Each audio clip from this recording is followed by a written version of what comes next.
Ça arrivé à cette période de l'année où, en général, on arrive à la fin fiscale pour les entreprises, plus ou moins.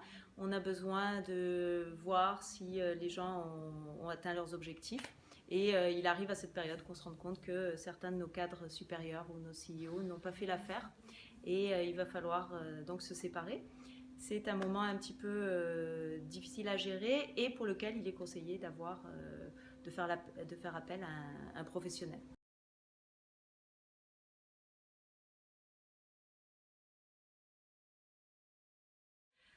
On a ici un salaire qui est en général relativement élevé. Il y a toute une question de performance à proprement dite, c'est-à-dire des indices de performance, des objectifs quantitatifs qui ont été atteints ou pas, mais aussi et surtout une grande partie de la problématique est celle de la perception.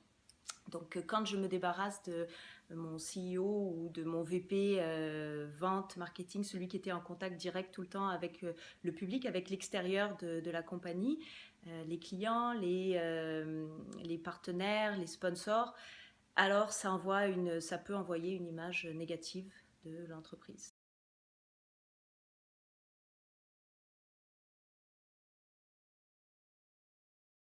En général, il faut se faire aider. Okay, il faut se faire aider parce que on a besoin d'avoir un processus réglementaire. On a besoin d'avoir un processus bien arrimé pour éviter des troubles d'ordre légal, mais pas seulement. Ça, c'est souvent l'erreur des entreprises, c'est de se dire ben, on va faire appel à une firme d'avocats et puis tout va bien se passer. Sauf qu'on oublie la dimension que la firme d'avocats elle va s'occuper essentiellement de la théorie ou la loi. La loi dit telle et telle chose, mais il arrive que ce ne soit pas nécessairement des gens qui sont terrain, qui se sont retrouvés face à des CEO ou des personnes exécutives qu'il fallait mettre dehors, et que dans l'interprétation dans l'entreprise, ben, c'est différent.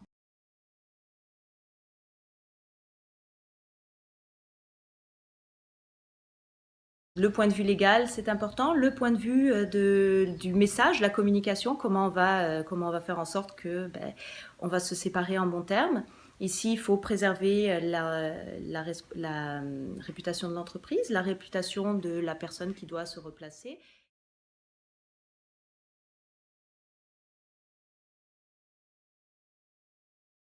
Une professionnelle, notamment une professionnelle ou un professionnel qui vient de l'externe, apporte une objectivité, une neutralité. D'accord. On rentre ici dans un terrain qui est au-delà, comme j'ai dit, il y a effectivement toute une partie qui est celle de la performance, mais vrai ou pas, on joue surtout dans un terrain de perception.